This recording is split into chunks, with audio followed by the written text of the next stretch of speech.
दोस्तों, जिंदगी में सबसे जरूरी चीज क्या है? पैसा, प्यार, सुकून, गाड़ी, बंगला? नहीं। जिंदगी में सबसे ज्यादा जरूरी चीज है पानी, जिसका हर रोज हम गला घोट रहे हैं।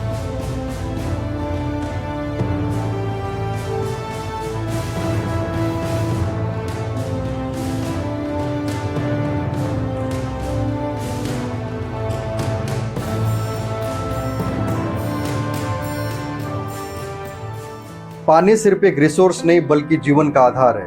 हम हर रोज पानी इस्तेमाल करते हैं, लेकिन कीमत वही लोग जानते हैं जिनके पास पानी कम है, जिनके पास पानी नहीं है, जिनके बाथरूम के टैप्स सूखे पड़ जाते हैं, जिनको 500 रुपए में 1000 लीटर पानी ऑर्डर करना पड़ता है।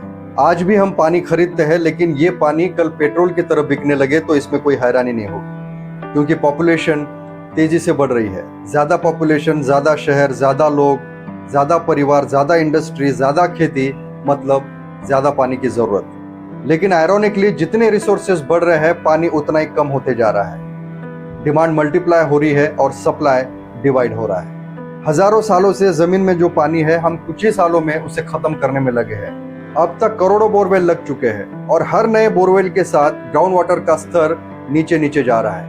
नदियां सूख रही है। इसका सबसे बड़ा कारण यह है, पानी बचाने वाले पेड़, वेटलैंड्स और ग्राउंड वाटर रिचार्ज सिस्टम खत्म हो गया है।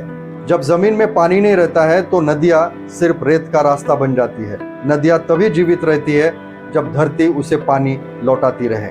रेत की तस्करी और एक बड़ा कारण है। जब हम नदी से रेत निकालते हैं तो एक बिल्डिंग मटेरियल नहीं बल्कि नदी का कोख निकाल लेते हैं, नदी का दिल निकाल लेते हैं, क्योंकि रेत पानी को सोख करके रखने की सबसे बड़ी नेचुरल प्रक्रिया है। रेत गई तो फिर पानी रुकेगा कहाँ? नदी के अंदर की रेत ये सिर्फ एक बिल्डिंग मटेरियल नहीं बल्कि मरीन लाइफ जैसे fish, crabs, turtle, insects, fresh water species का घर होता है। इसी रेत में उनकी ब्रीडिंग होती है, उनको खाना मिलता है।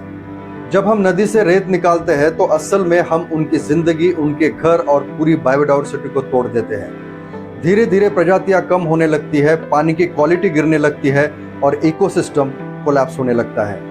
रेत नदी का नेचुरल बैलेंस बनाए रखती है, फ्लो को कंट्रोल करती है, इरोजन यानी कि नदी के किनारे घिसने से बचाती है। जब नदी से रेत ज्यादा निकाल दी जाती है तब पानी तेज होने लगता है, किनारे बहने लगते हैं और तेज रफ्तार की वजह से पाइपलाइन, ब्रिज और पुल कमजोर होने लगते हैं, गांव शहर बहने लगते हैं। यानी कि नदी से जो हम कंस्ट्रक्शन के लिए रेत निकालते हैं, वही रेत नदी में कम होने की वजह से गांव, शहर और हमारे घर को उखाड़ कर लेकर चली जाती है। पॉपुलेशन बढ़ने से हाउसिंग डिमांड बढ़ रही है। पॉपुलेशन बढ़ेगी तो घर बढ़ेंगे, तो जाहिर सी बात है रेत की डिमांड भी बढ़ेगी। आज आवास योजना हर गांव में फल फूल रहा है, जो कि बहुत अच्छी बात है, लेकिन सवाल ये उठता है, अगर घर बनाने हैं तो फिर रेत कहाँ से आएगी? एक हाथ से शासन योजना लाती है और दूसरे हाथ से प्रशासन नदी की रेत बंद कर देता है। तो इसमें आम आदमी क्या करेगा? घर तो बनाना है, लेकिन अगर रेत ही नहीं होगी तो फिर घर कैसे बनेगा? फिर रेत का ब्लैक मार्केट शुरू होता है। अवैध तरीके से नदी से रेत निकाली जाती है। अब इसका मतलब ये नहीं कि घर नहीं बनने चाहिए, बिल्कुल बनने चाहिए, लेकिन फंडिंग मॉडल और कंस्ट्रक्शन इनपुट का प्रॉपर डिस्ट्रीब्यूशन जरूरी है। शासन द्वारा घर बनाने के लिए जितना बजट मिलता है, उस बजट का बिल्डिंग मटेरियल्स यानी कि रेत, ईंट, सीमेंट की सप्लाई करे, ताकि ब्लैक मार्केट को स्पेस ही ना मिले और अवैध तरीके से नदी से रेत निकालना खुद ब खुद बंद हो जाए। अवैध तरीके से नदी से रेत निकालना ये सिर्फ इकोनॉमिक्स का मसला नहीं है, बल्कि ये एक पूरी क्राइम इकोसिस्टम बनाती है। रेत माफिया तैयार होते हैं, करप्शन बढ़ता है। आज सबको पता है, ऊपर से नीचे तक इसमें सब लोग इन्वॉल्व होते हैं, सब लोग शामिल हैं और कमीशन खुलेआम बांटी जाती है। ऑफिसर्स इन चोरों को सुधारने की बजाय ये चोर ही ऑफिसर्स को कमीशन देके बिगाड़ देते हैं और ये सारे चोर मिलकर प्रकृति को दीमक की तरह खा रहे हैं। इस प्रॉब्लम का एक ही सस्टेनेबल सॉल्यूशन है और वो है रिसाइकल्ड कंस्ट्रक्शन सैंड। और कई देशों ने इसे अफोर्डेबल और इन्वायरमेंट फ्रेंडली हाउसिंग के सॉल्यूशन के रूप में अडॉप्ट भी किया है। लेकिन हमारे यहाँ ऐसा करने से सबका कमीशन रुक जाएगा, इसलिए ऐसे मॉडल कभी प्रमोट नहीं किए जाते हैं। रेत ही जमीन को पानी पीने की ताकत देती है। जब नदी में रेत ही नहीं रहती तो जमीन में पानी उतरना बंद हो जाता है और ये पानी नदी नालों से बहता हुआ समंदर तक पहुंच जाता है। इससे ग्राउंड वाटर रिचार्ज होना बंद हो जाता है। इसकी वजह से ट्यूबवेल्स, हैंडपंप्स और कुएं सूख जाते हैं। पोल्यूशन इस प्रॉब्लम को और गहरा बना देता है। इंडस्ट्रीज के वेस्ट वाटर केमिकल्स जब नदी में छोड़े जाते हैं तो नदी में मौजूद जीव ही नहीं मरते, बल्कि पानी जहरीला हो जाता है और यही जहरीला पानी ग्राउंड वाटर को दूषित करता है। मतलब मॉडर्न दुनिया पानी बचाने की बजाय उसे हम धीरे धीरे जहर में कन्वर्ट करने में लगे हैं। अमेरिका के कैंसस में कुछ साइंटिस्ट यानी 25 साल के रिसर्च के बाद एक थ्योरी सामने आती है, एक सच सामने आता है कि कॉन्टामिनेटेड यानी कि दूषित मिट्टी की वजह से जमीन के पोर्स यानी कि छोटे छोटे टाइनी होल्स बंद हो जाते हैं। ये पोर्स नॉर्मली मिट्टी में छुपे हुए केचुए यानी कि earthworms, species, good soil organism, इसके अलावा छोटे छोटे जीव होते हैं जो पोर्स बनाते हैं। लेकिन पेस्टिसाइड्स, केमिकल्स, फर्टिलाइजर्स का एक्सेस यूज होने की वजह से, ज्यादा यूज होने की वजह से ये जीव मर जाते हैं। इसलिए ये छोटे छोटे टाइनी होल्स या पोर्स बनना बंद हो जाते हैं, जो पानी को होल्ड करके रखते हैं, पानी को एब्जॉर्ब करके रखते हैं। जंगल ग्राउंड वाटर का दूसरा रिचार्ज सिस्टम है।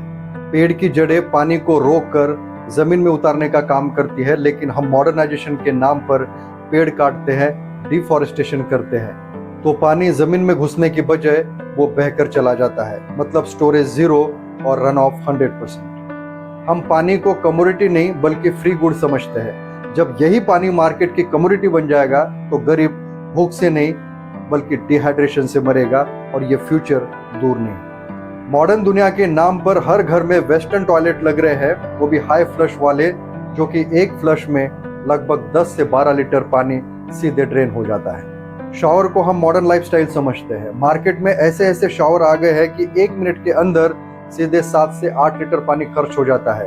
अगर हम 10 मिनट भी नहाते हैं तो 70 से 80 लीटर पानी बहा देते हैं। हम समझते हैं कि हम नहा रहे हैं, हम नहाते नहीं बल्कि हम पानी बहाते हैं। ये बात हमें उल्टी भी लग सकती है कि मॉडर्न दुनिया में हम वेस्टर्न टॉयलेट नहीं लगाए तो क्या इंडियन टॉयलेट लगाए? नहीं, आप वेस्टर्न टॉयलेट ही लगाए, लेकिन ड्यूअल फ्लश या लो फ्लश वाला ऑप्शन भी तो हो सकता है, जहां 12 लीटर की जगह 4-5 लीटर में काम चल जाए। मॉडर्न बनना मतलब पानी वेस्ट करना नहीं होता है। मॉडर्न बनना मतलब रिसोर्सेस को स्मार्ट तरीके से यूज करना होता है। पानी धरती का दिया हुआ एक गिफ्ट है, इसकी जगह कोई नहीं ले सकता। ना पानी किसी फैक्ट्री में बन सकता है, ना किसी मशीन में इतनी ताकत है कि वो पानी बना सके। इसलिए पानी बचाना ये सिर्फ इन्वायरमेंट बचाना नहीं है, बल्कि हमारा फ्यूचर भी बचाना है। कुछ लोग कहते हैं कि डिसैलिनेशन से हम समंदर का पानी यूज करने लायक बना देंगे। डिसैलिनेशन का अर्थ होता है कि समंदर का पानी पीने या यूज करने लायक बनाने की प्रक्रिया को डिसैलिनेशन कहते हैं। पर साइंटिस्ट खुद कहते हैं ये एक इम्प्रैक्टिकल सॉल्यूशन है, क्योंकि डिसैलिनेशन इतनी ज्यादा इलेक्ट्रिसिटी खाता है, ऐसा लगता है पानी बनाने के लिए हम फ्यूल जला रहे हैं। मतलब पेट्रोल से पेट्रोल बनाने जैसा बेवकूफ़ी भरा प्रोसेस है। कुछ लोग कहते हैं दुबई तो डिसैलिनेशन करता है। दुबई इसलिए डिसैलिनेशन करता है क्योंकि उनके पास फ्रेश वाटर का कोई सोर्स नहीं है। ना उनके पास नदी है, ना जमीन के अंदर पानी है, और बारिश ना के बराबर होती है, इसलिए ये उनकी मजबूरी है। लेकिन हमारे पास तो फ्रेश वाटर के सोर्स है।